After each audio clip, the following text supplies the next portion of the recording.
Mandatory. Yeah. Yeah. If you make eye contact with your neighbor while having a beer, it's mandatory you guys share a beer. Right. And then usually the neighbor's going to be like, yeah, sure, I'm fine. And then you're there for 5 hours and the wife is just pissed off.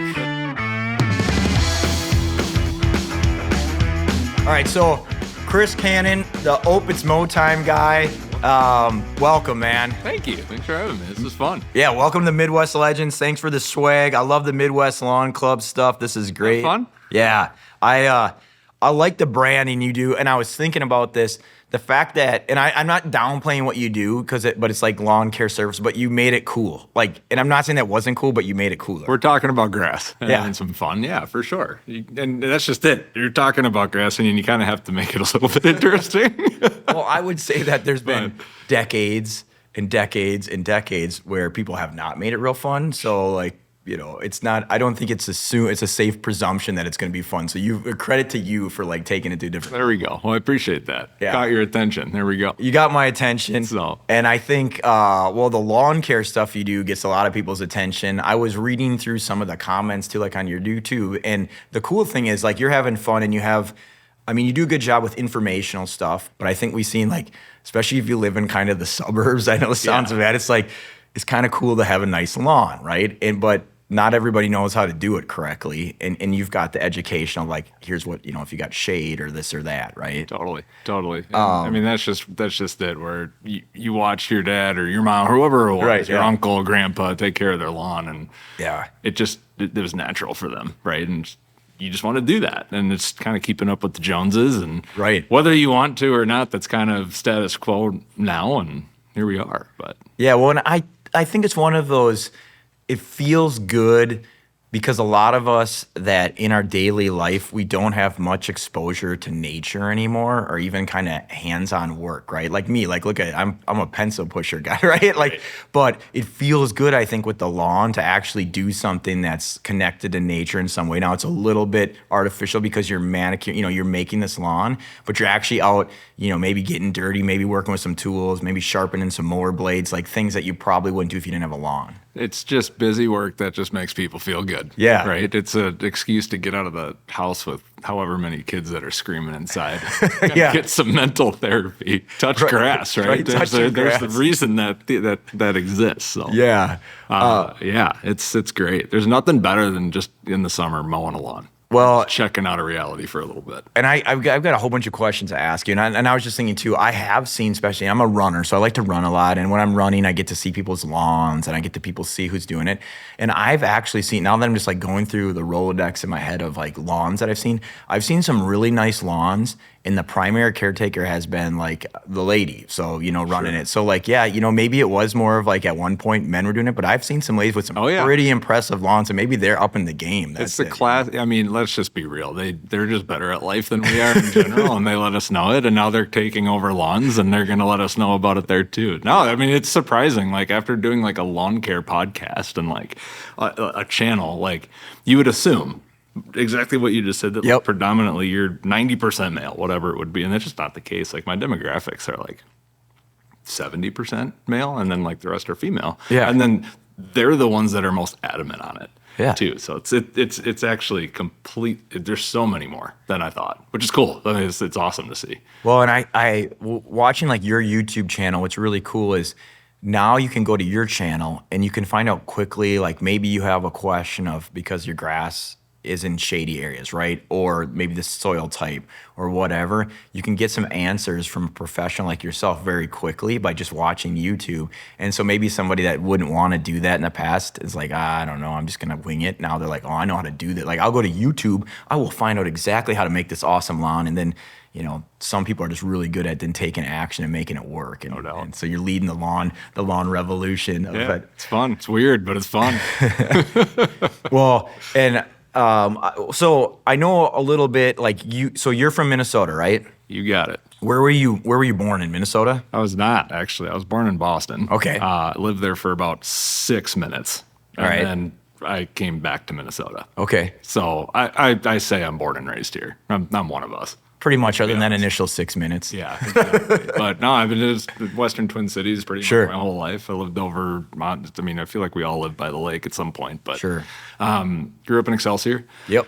Before Excelsior is the Excelsior of today, we grew up in like a small town Excelsior, Yeah. where before everyone found it type of thing. So hanging on to that little thread that's still there from the good old days, right? But yeah, lived here all my life, went to the U. Never really, I've left for like a year and a half, and that's it. When did you decide? Was there an early age where you were interested in lawn? Like for me, I wouldn't say I was interested in lawn at an early age. It was just I was given that job, and I tell people this. And if my brother listens to this, he's gonna be probably upset with me. But so he's like 2 years younger than me. Right off the bat, I was the oldest child, so I wasn't responsible for whether it was snow blowing, lawn, whatever. You were the responsible one. Well, I was forced into it. There's like basically you're gonna do it or you're gonna you're gonna catch hell for it, right? Yeah. So I did it, and then at some point, my dad must have thought, well, you know what, I'll diversify responsibilities. So he gives my brother the lawn care job, which is one I actually liked, right?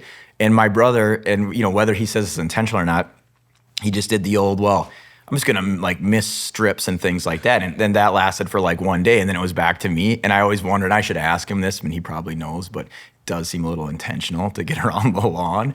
But so I got into lawn doing that because it was just what I had done for so long. And I think some people, I do push for certain things and then mow, but we lived in the kind of out in the country. And so we had a lot of trees and things in the root grow. And my dad wasn't one that really got into the science of it like you. Sure. He just made it work. And then what he did, because he grew up on a farm, was often if it didn't look like an area of grass was growing, we literally like plowed it up and reseeded it instead of trying to figure. I mean, and there's something to it, but it was like never okay. Why exactly does it keep not growing there? Sure. But so anyway, that's my little story about the lawn. But when did you kind of get into lawn stuff? I don't know when the actual like start of it was. Yeah. I remember my grandpa mowing the lawn. I remember my dad mowing the lawn, and like that was fine. Like those are childhood memories, but like I don't remember like the pinnacle. Like that's when I am going to do this. I have golfed my entire life.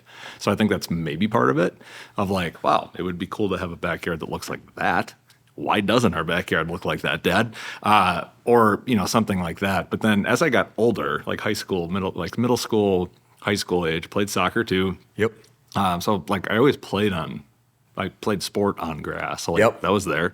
And then my love for design, I do this because I'm creative. I'm not great at math. I'm not shockingly great at science. Those were always my like struggle areas. And so like I just had a knack for creativity. Yeah. So naturally a pen and a blank canvas of a piece of paper turned into like this project that I would just from start to finish go do. And it turned into this like building that I just made up and drew and stuff. And around it, I just drew all the landscape. And Sure. that ended up getting into like architecture. There was a whole bunch of like high school programs, like extracurricular that we did. And I actually went to school at UW Milwaukee for 2 reasons, for architecture. And then I ran out there, did track for like a semester before I just got homesick. Okay. And transferred not only to school back at the University of Minnesota, but then transferred into a different major to landscape architecture. Yeah. Which I just found more interesting Right. than building buildings. I don't know why. So that's really where it came from. And then I got out in like the '08, like right after the '08 housing crisis. Yep. When specialized in like hardscape luxury, patios and designs, and like Wasn't much of a job, or wasn't demand much of a right there? market for that. Let's just put it that way. So I found myself in the fitness industry for a long time, and got out of that right basically at COVID, wondering like, hey, I kind of want to go back to doing something that I like. Yep. And grass was part of that. It was always the centerpiece of those projects anyway. Yeah. Everyone was always looking at the grass Right. or recreating in the grass and doing things on grass. So that was I've always like admired people with really nice lawns. You go over to a friend's house and they're like, it's better than yours back home or Right. whatever it is. It's like, oh, man, that feels nice. That looks nice. So I think there's always that. But I can't remember like what really got me into it, Yeah. other than all of those things. Well, it sounds like a process. And Yeah. it kind of makes sense, though, as we walk through it. I mean, one of the things that generally we look at it as like the best lawns ever, golf courses, right? Like Sure. that's the ideal, like, wow, that Sure. gives you that wow factor. And so that was maybe some of your inspiration. And then you went over to Wisconsin for a bit, Milwaukee, and then came back to the cities and started getting into it really. Yeah. So, No, it's great. The 130, I have a friend that's 137th of my life I lived there. I brag about it too, because Milwaukee, like it is awesome. yes. Like there's so many hidden gems, not only in Milwaukee, but just like in the state of Wisconsin that no one, I feel like now that social media is a thing, come out, but like so much stuff here. I think people too that live in Minneapolis should check out Milwaukee as well, because Milwaukee's a little bit of a different kind of big city. It's not probably not the size of the Twin Cities, but it has a different feel to it too, and it's a cool place. Just cut from a different cloth. Yeah, it's just something different. Totally. So. It's not your big Chicago. Yeah. It's like a sliver of it, yeah. and it's just totally different than anything else. Well, and then obviously then you got back to the Twin Cities area, and you know, went to school there, did your thing. Tried out the fitness, you know, I probably did fine in the fitness industry, but then your true calling, getting back into the, you know, back into design, back into the lawn, into the lawn design, lawn care design, stuff like that, right? Yeah. I mean, it's Hardscapes. just, yeah. I mean, whatever you call it, right? I think it's just, the big thing that I learned, especially in my time it's like doing fitness stuff, is I did like a lot of certifications and teaching basically like grown adults how to talk to people was primarily the sole purpose of the certifications and the trainings that I did. So like there was the education part of it. And I got into this on accident and really talking about like a couple things on my story and like all of these different things. But then like ultimately the projects that I did before and after pictures, forgot to turn my profile private. I like created something just for like my own good. And then people started asking questions, and these questions were like so basic in my mind. I was like, well, people really just don't know these things. Right. And they're so easy. Like, why doesn't grass grow there? Well, it's probably because this, and this. Which one is it? And we just figure it out in like 5 seconds. And all of a sudden it's a non-problem anymore, right? So I was like, how can we grow from this? And I mean, at the end of the day, we're planting seed in the ground and taking care of grass. So take that for what it's worth. But a lot of things are like that. Right? A lot of professions are like that, where it's just like, well, this is what I do. This is what I'm good at. Like, there's a knack for it. People are very interested in it, and everyone kind of wants to do that. Yeah. They just don't know what they don't know, and my channel is supposed to make it very easy to understand. So, well, and I think with lawns, I mean, obviously you can have these houses, and you want to have this great architectural house, whatever, but there's like a lot of budget constraints to it, right? And I'm not saying the lawn's cheap, but you can have any yard. I mean, you could have a tiny yard and you could make it great, and it doesn't cost probably a ton of money, depending on how, you know, if you know how to do it right. Yeah. And so I think that's part of the appeal is, right, you can just have this awesome. And so what do you call it in the business? What would you? Is there like a more official name? Is that the hardscape? What's the lawn? Is there a different name, or the, you know? I mean, the lawn would be like the part where there's grass. Is that what you're talking about? Or just yeah. I mean, backyard. Obviously, you can put anything in there. Like landscape, I think is what you're looking at, and there can be a bunch of different things within inside of the landscape, right? Sure. That's your canvas, and it's going to be different for every single person. I think that's going to, you know, do you want a patio? Do you want a pool? Do you not want any of those? Do you want an outdoor kitchen? Do you want a fire pit? Whatever, right? Yeah. A big Midwest thing that I've noticed, because we don't have a fence, is fences and whether or not you're putting a fence up. Yeah. Apparently, in the Midwest, not many people have fences. Really? And that's just, I don't know. I post a video and the comment section just blowing me up of just like, how don't you guys have fences? Like, how do you recreate and even talk to your neighbors? Like, it's like, I don't know. Just like each other. Maybe we're more folksy in the Midwest, even though someone that knows where I live would probably be like, well, you have a fence. What's your problem? But I would say in my defense, I have one side of the yard that's not fenced. We just kind of fenced it off as we went along, depending if a neighbor moved. Plus, I have a bunch of little kids, so it was easier to like, okay, we'll just limit where they could potentially get to in the backyard.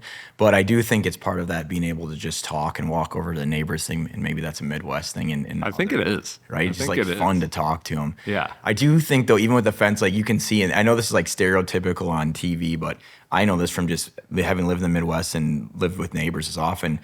It's like you can be having a beer with each other across the fence too, and I think that's a very Midwest thing, isn't right? it? Like, oh my gosh, yeah, and like the driveway or garage beers too. Well, and also cul-de-sac like beers, right? Yeah, or just, and it's kind of like if you have a beer you usually ask your neighbor, hey, can I get you a beer, right? Mandatory. Yeah. Yeah. If you make eye contact with your neighbor while having a beer, it's mandatory you guys share a beer. Right. And then usually the neighbor's going to be like, yeah, sure, I'm fine. And then you're there for 5 hours and the wife is just pissed off. That's just typically how it works. Well, and that's what I was going to ask you is there's probably a protocol, but it seems like based on what we're talking about, you probably want to make sure you start that after the lawn's done because nothing's worse than going out to mow the lawn and then you're having lawn beers and now it's dark and you can't even mow the lawn and then, whether your spouse or whomever may be like, what just happened? Yeah. Where were you for the last 5 hours? You supposed to be mowing the lawn. Right. Yeah, well, I had a lawn beer. The lawn beer turns into 12, right? It's, I think the protocol would probably say do that,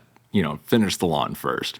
But there are so many times where things happen in the middle of mowing the lawn and like the mower sits there for 4 hours. Right. And you're across the street now fixing their shed, right?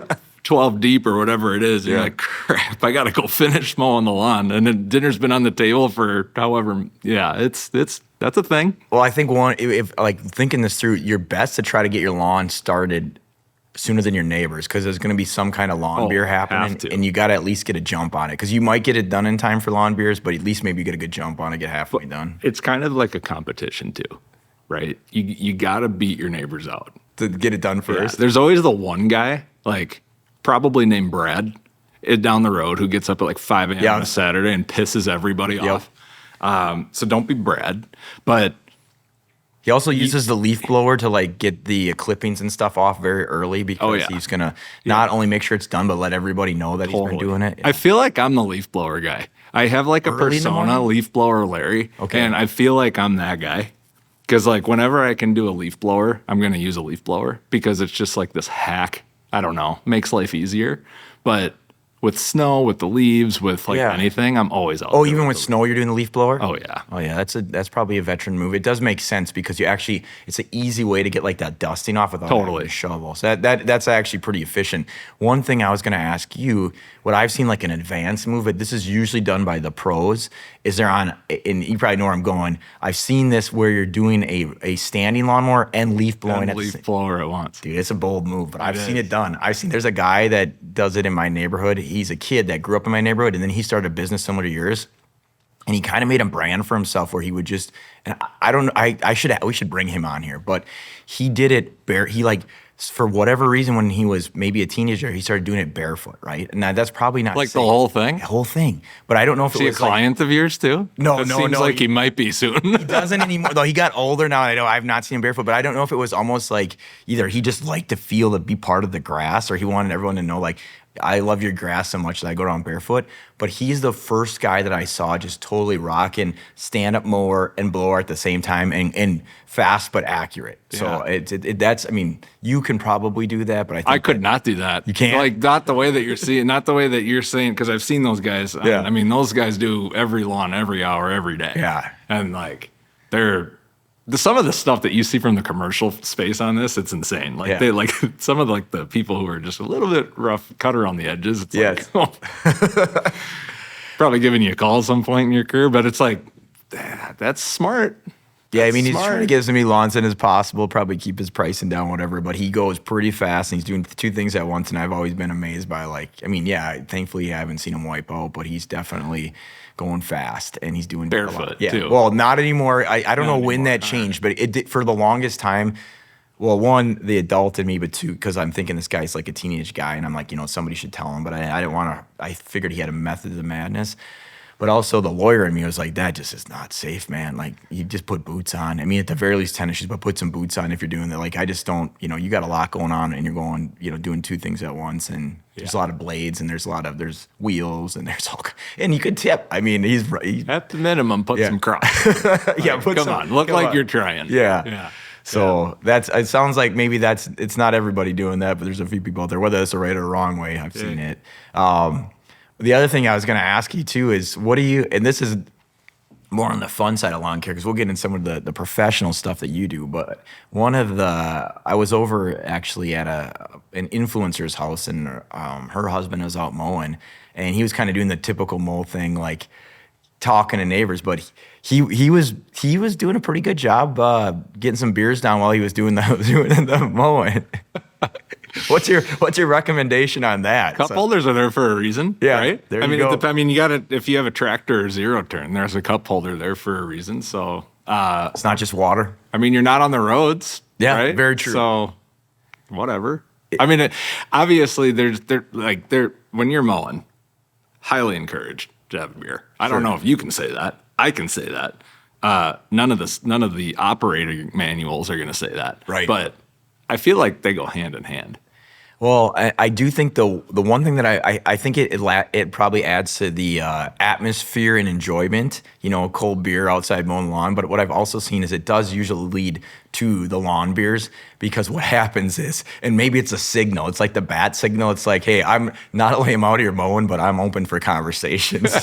You're asking for it at that point. Like, you can feel free to stop me even though it's loud, because this beer says like it, I'm here. I'm here to talk. All of my other friends said no, so this is the last resort. Turn the mower on and grab a beer and hope friends come over. But like, that's totally it. I feel it's like happy hour for whatever's to come next. Well, and also if you got a job to do, and maybe your spouse is like, okay, you're gonna go mow the lawn, I'm gonna watch the kids or whatever, but you also secretly want to talk to your neighbors. It's like an easy way of safely letting them know that you want to hang a little bit, but you're not gonna instigate it. You're just gonna have the beer on your lawnmower, and they know what that means. Totally. Right? And that might lead to the cul-de-sac beers. Yeah, exactly. And let them know that you have a better lawn than they do.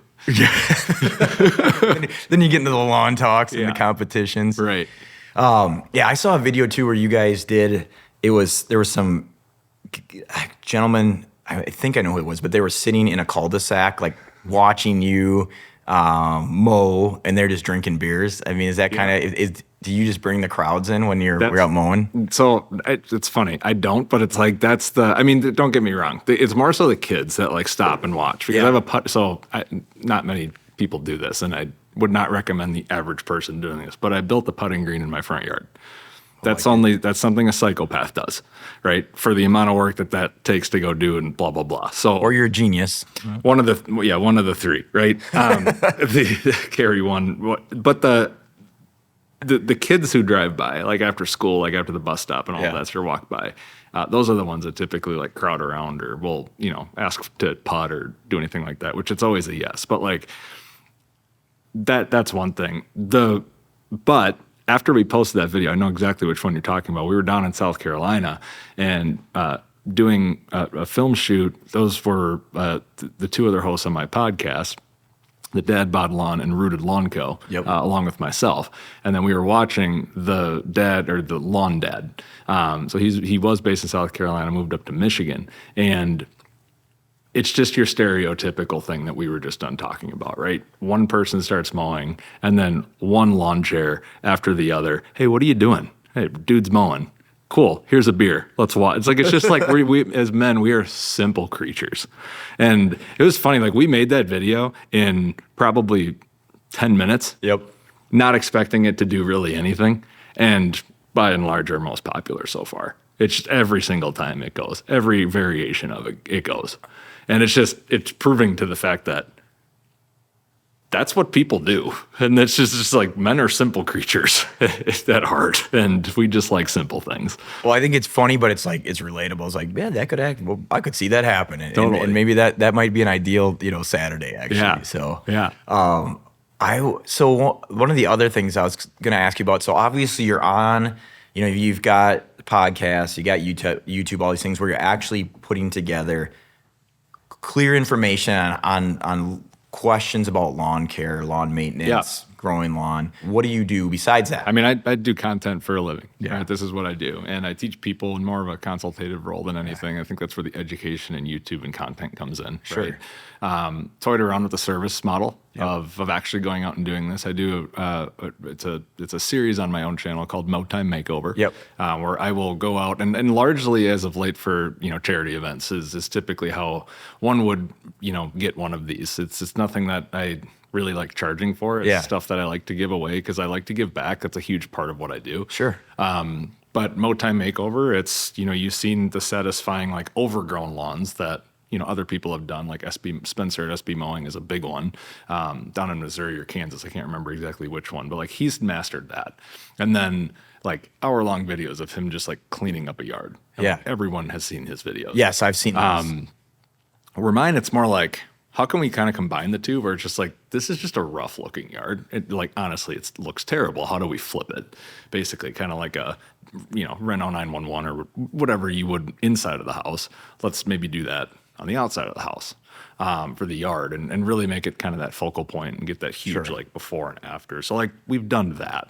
And that's probably what will be coming next is kind of the next chapter of let's maybe launch this maybe in the Twin Cities or something like that. So more to come on that. But I just figured people would probably be in your ear about like, hey, totally.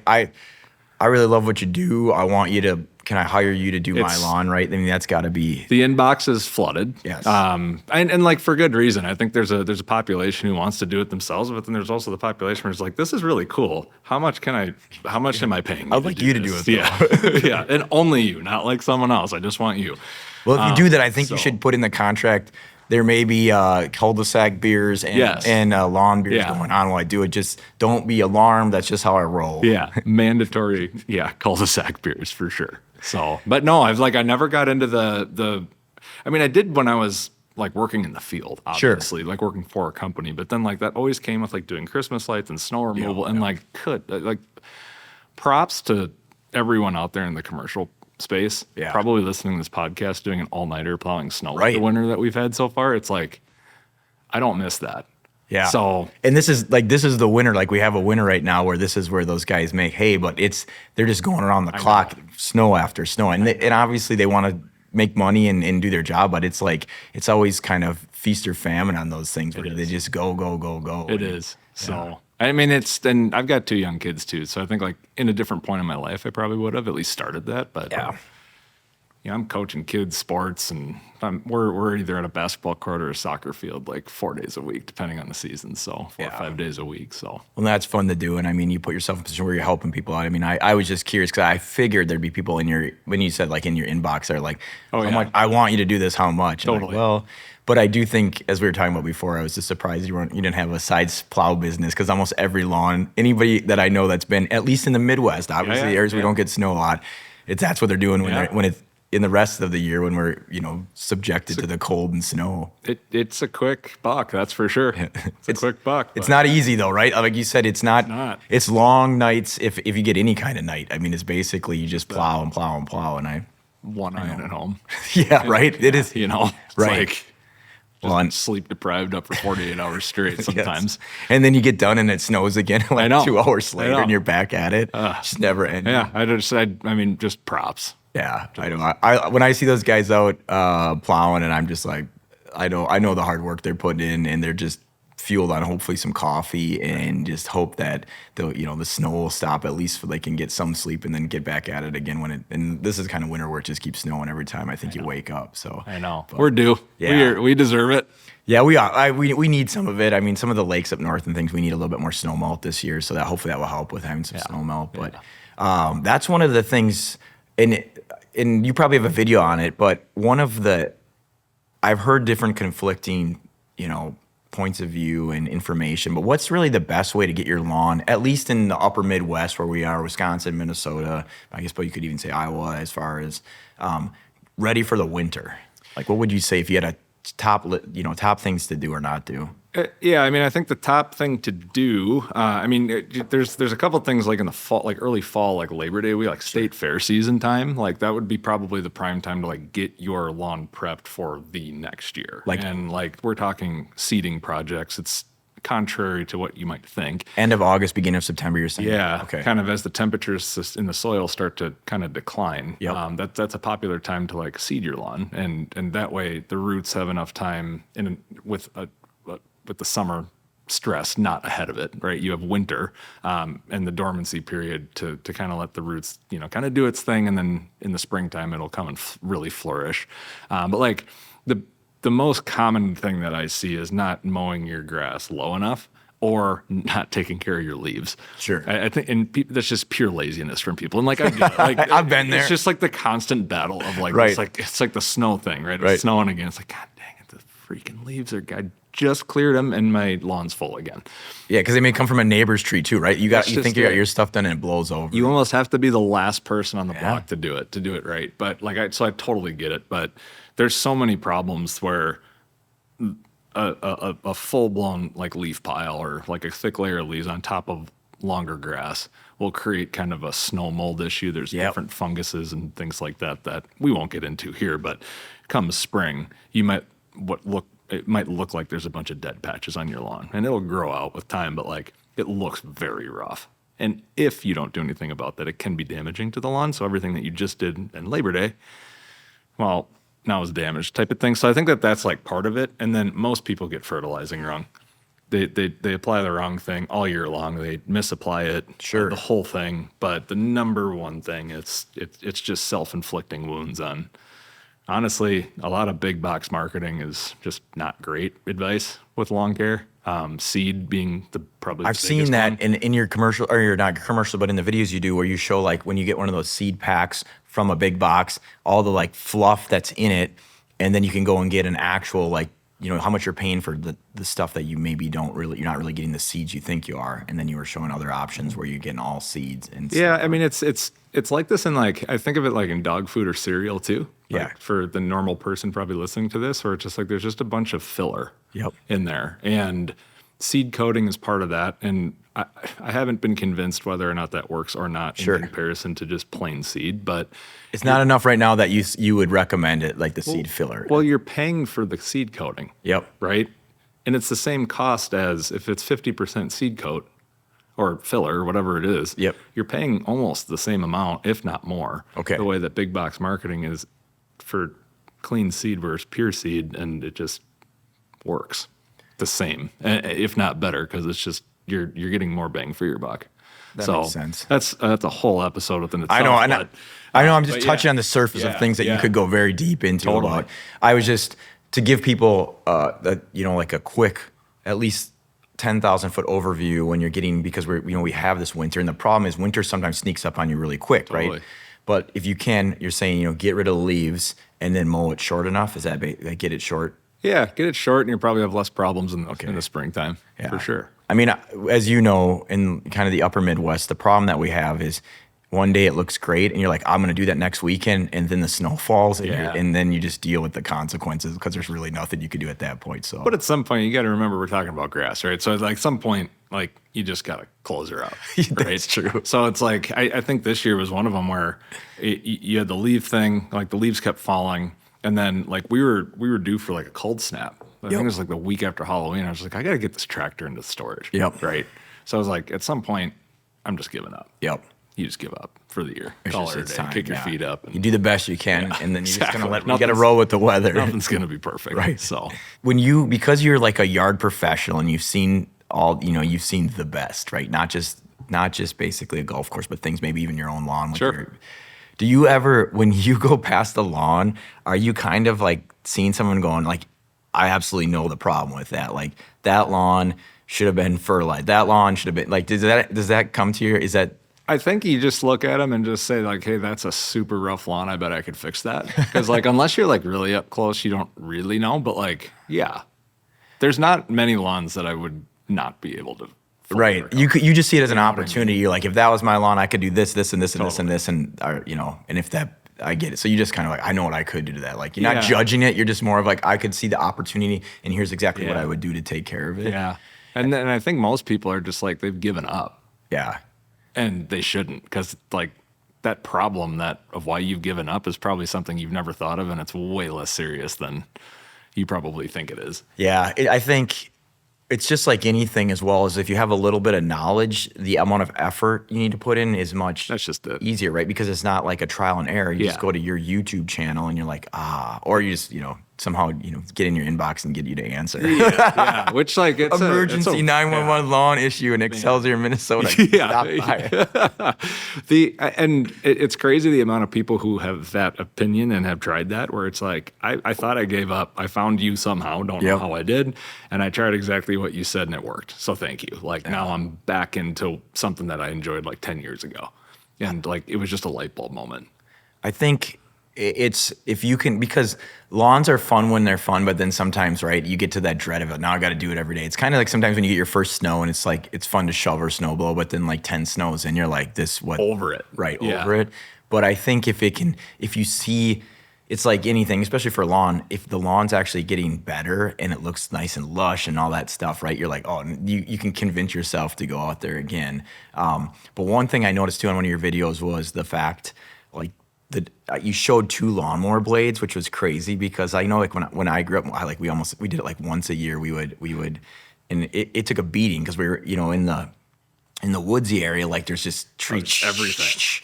and I was surprised at the just how like you took an old blade that's been used and not probably never sharpened, and then you took one you just sharpened, and the difference. And I'm suppose that makes a big difference in how the lawn mate works as well. Huge, It looks huge. right? Yeah, I mean, you want it to basically cut like a sharp scissors. Yeah. Right. And when you got in this blade, I know exactly what video you're talking about. This lawnmower blade is just diabolically dull. Yeah. Right. It has like chunks missing out of it. Like this isn't cutting anything, but that was a real mower blade. Yeah. For a season and a half on my old Toro that I was I was gonna say you probably took it from my dad's old lawnmower. I took it right out of my, right? It was just like, took it out of my hand-me-down. And I'm like, holy smokes. But it was like, that is not cutting anything clean. Sure. Right? You're basically ripping it at that point. And that's when disease happens. When we get like really hot up here, that's really when like middle of July, like beginning of August, when it's like you walk outside and you can just feel sweat. Yeah. It's just,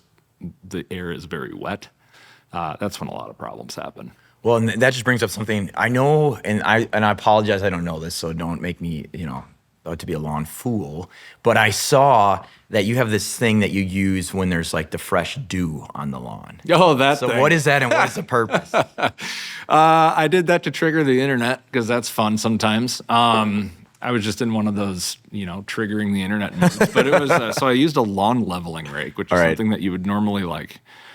It's this big rectangular broom, metal broom, basically, that just lays flat. And if you were to take a pile of dirt or soil, you can go over that pile and it would find the low areas of that ground for you.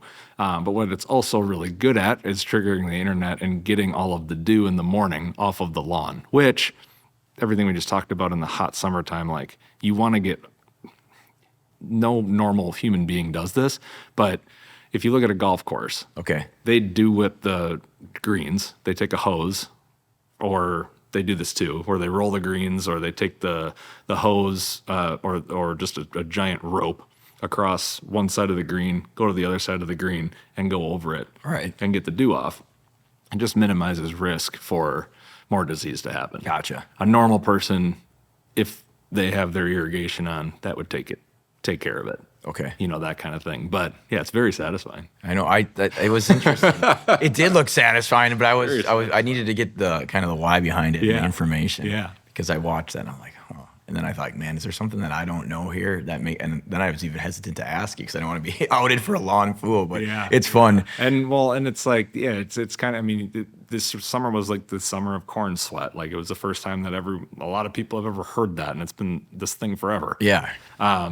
So like during that time, like it's the same thing with a grass blade, like moisture happens. And when more moisture and heat happen, more problems happen. And you're just trying to eliminate one source of that. So is it like along those same lines, is it really the best time to water? Is that the early morning then? And then before the sunrise. Yeah. Yeah. But not at night, right? Not like. Definitely don't do it at night. Yeah. Because it's going to sit there too long and potentially is that the feeling that you might have like the growth of things that you don't want going on, right? Yeah. Okay. So you don't want moisture there when the soil temperatures are still hot. You want it there at their coldest time, and that's at night, right before the sun. And so an aesthetics question to lawns is, how people like yourself, like if I probably went to your house after you get done with your lawn mowing, you probably have like the checkerboard pattern, right? Oh yeah. Is that like the final level, like the final boss move on the lawn, or what is that? I think it's just like a cheat code, right? All right. You got, a lot of people just call them lines because they're just wheel marks, right? Yep. But then if you can like dial in what we call stripes, which is not a wheel mark,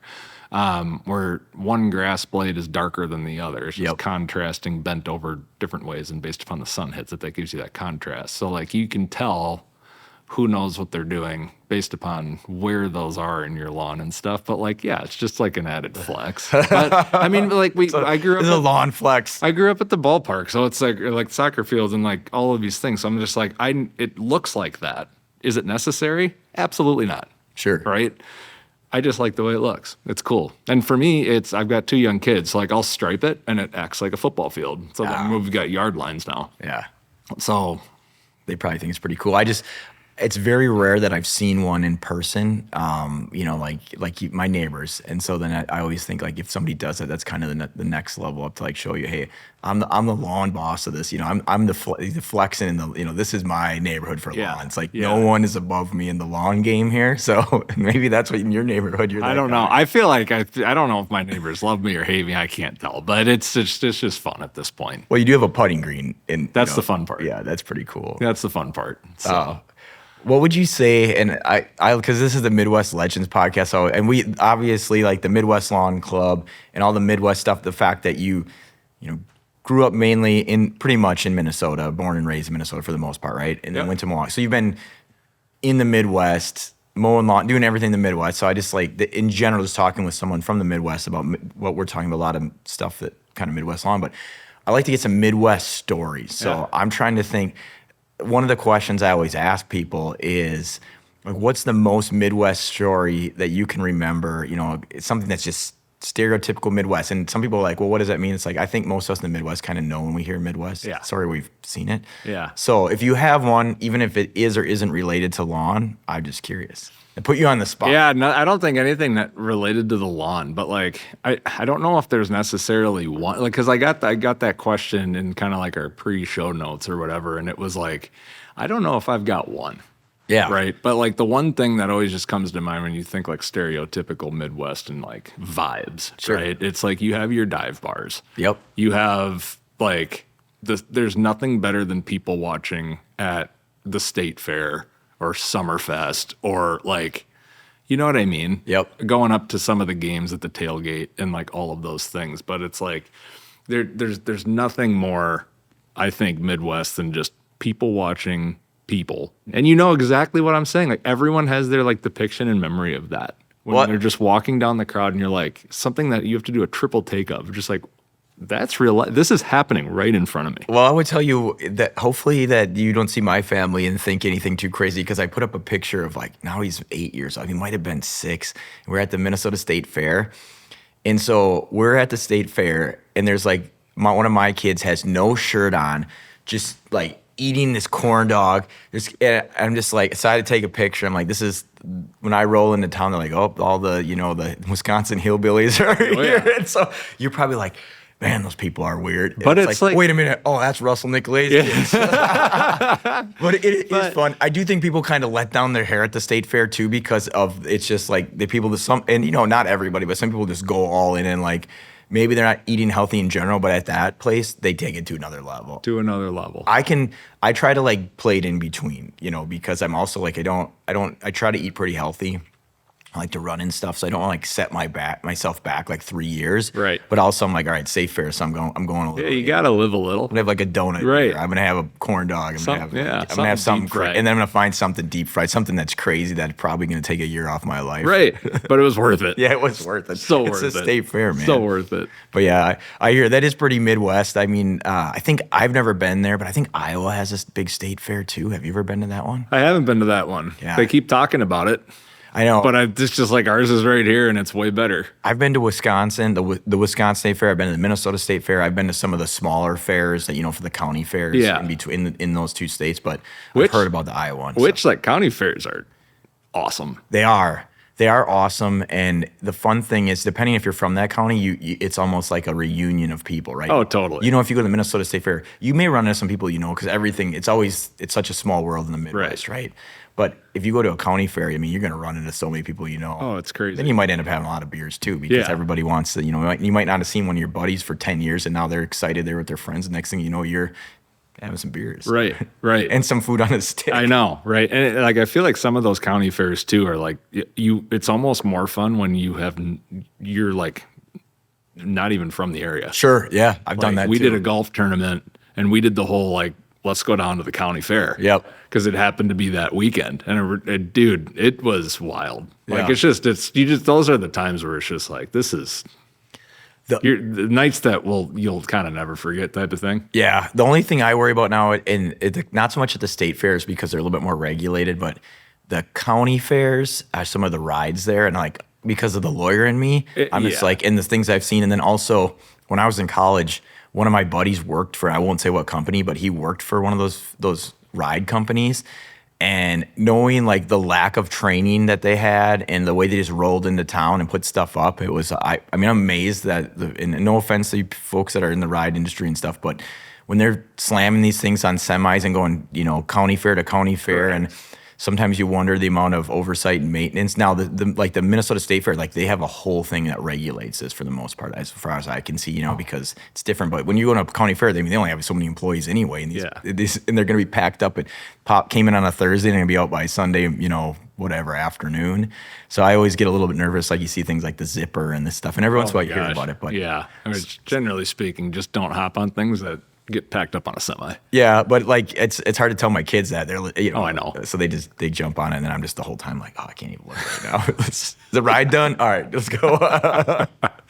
But county fairs are an interesting experience, definitely a very cool thing. And like you said, it's sometimes just you don't know what to expect. So like if you went to one where you're not even from the area, let's see what happens and Right. have a good time. Yeah. Whatever. It's crazy. So it's fun. and you've got kids, I don't know how many kids you have, but I've got a bunch too. So like that's part of, I mean, this time when you're with your friends, one thing, but just taking kids to the fair is always an amazing Oh, they thing, love it. right? They think it's the Minnesota State Fair. Yeah. And it doesn't matter what it is. So it's like they just do the carnival games, the food, the live music, I think is a big part where it's just they're dancing and doing whatever. But when you tell them hey, these games are, try to explain to them the games are rigged, they just don't, they don't get it. No.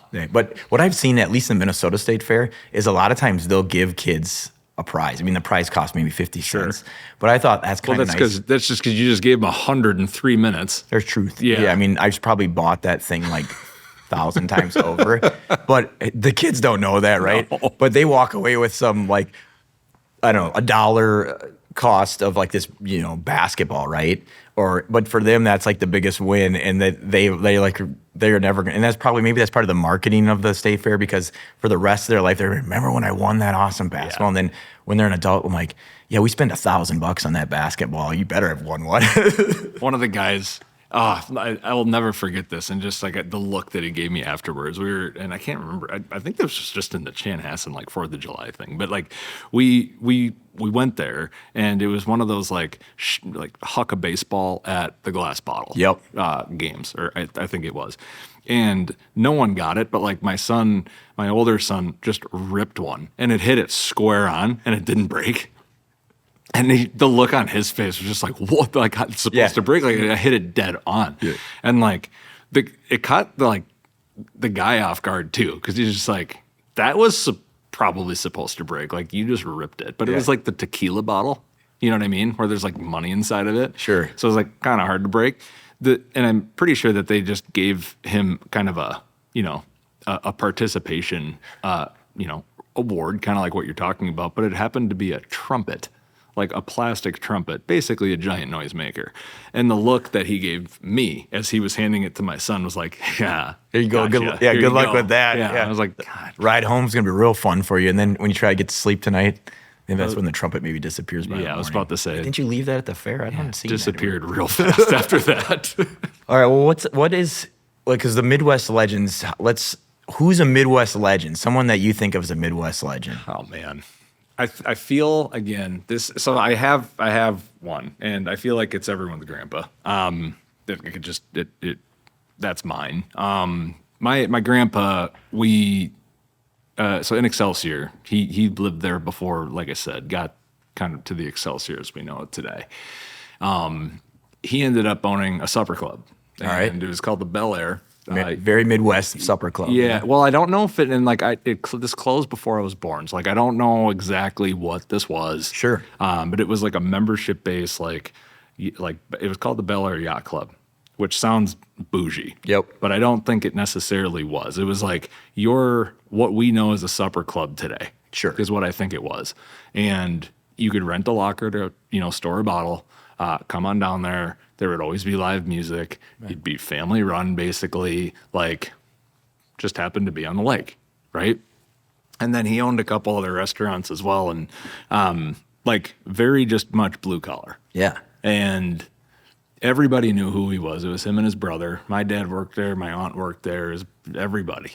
And just the stories that people would have about him that we're now hearing after he passed away and like all of those different things, it's just wild. And like he ended up having like Alzheimer's, you know, kind of going on towards the later part of his life. And got his license taken away because he couldn't drive anymore. It's just like your, you know, stereotypical stuff, right? So it's like, but usually in the Midwest, that's not because of Alzheimer's. Usually it's not because of Alzheimer's. That's true. That's true. No, this was not the case for that. But I was still a kid at the time, and like we would get calls because we only lived like 5 minutes away from where he was at.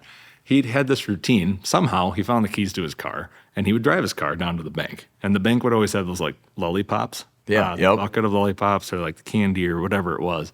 And like, he's thinking of me, his grandkid, where he's like, yeah, I'm going to take one because it's my grandkid. Yeah. Well, he did this almost every morning, found a way to the bank, but instead of taking just one, he took the whole bucket every morning, dumped it into his like coat pocket as if he was like hiding it. Everyone can see what he's doing, but no one's stopping him because who's going to stop him? Right. But then like 5 minutes later, he would leave.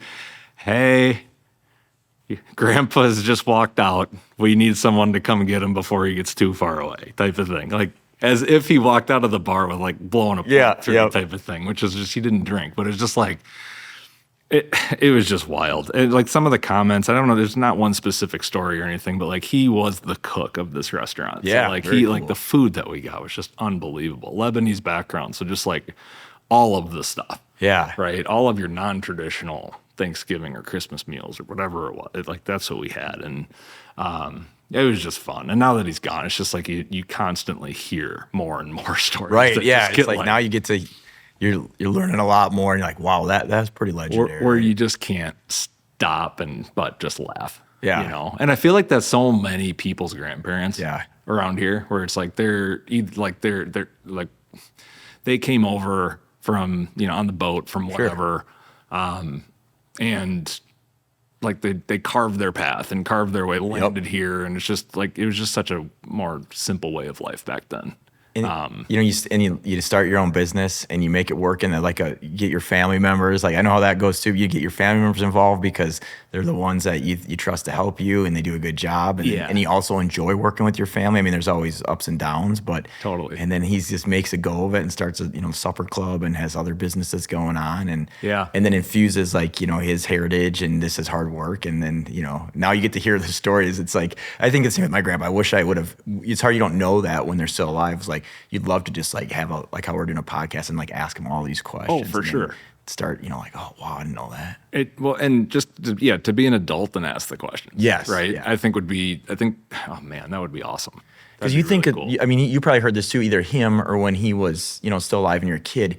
You hear stories and you're just kind of like, whatever, like that's interesting. But if you were an adult, you would have been like, I want to dive into that and find out like what more about it, because that's really interesting now knowing, as things as an adult. Like, that's just probably the tip. It's crazy. So like when he was on this is the last couple of days alive, and like he grabbed my hand and he was also, he didn't remember anybody. Yeah.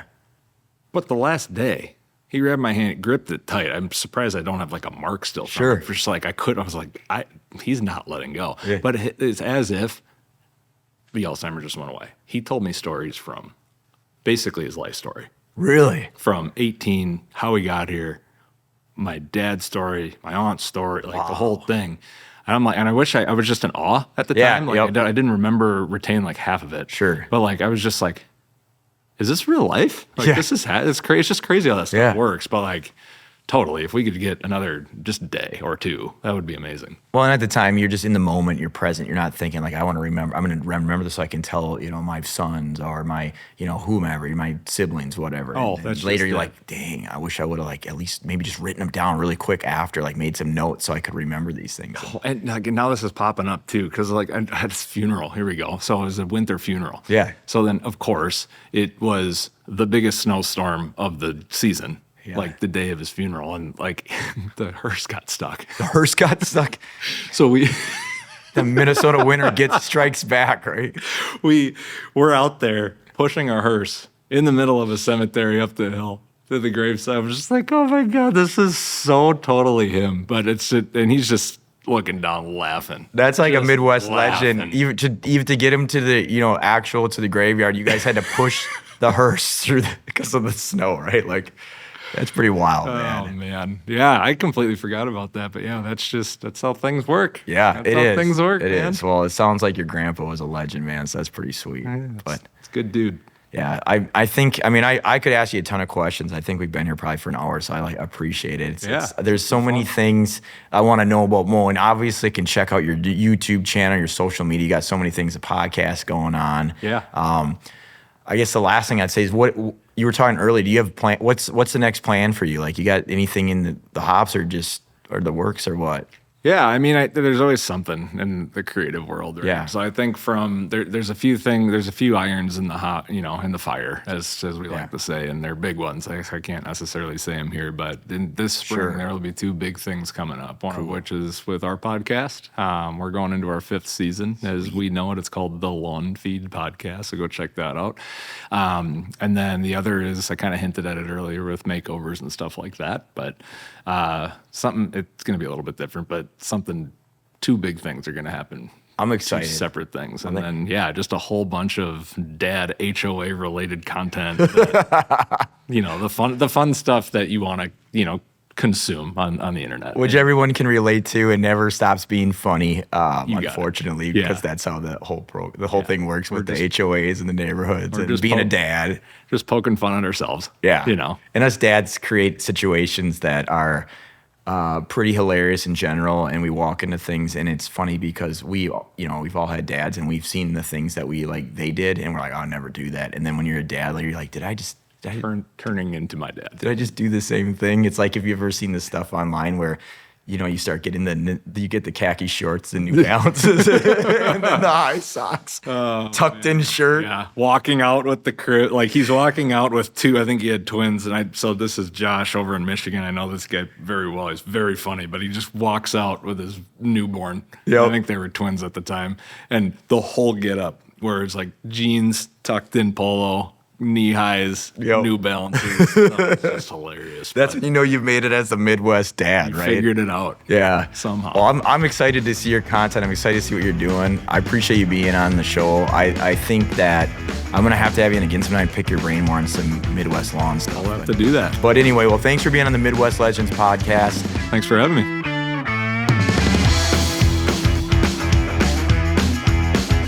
Hey, wait, don't head out just yet. Do you have a story that's so Midwest it couldn't have happened anywhere else? Or do you know a Midwest legend in your own life? Give me a call at 866-MWLEGND. Your story may be featured on our future episode or on our socials. Looking forward to hearing your Midwest legend.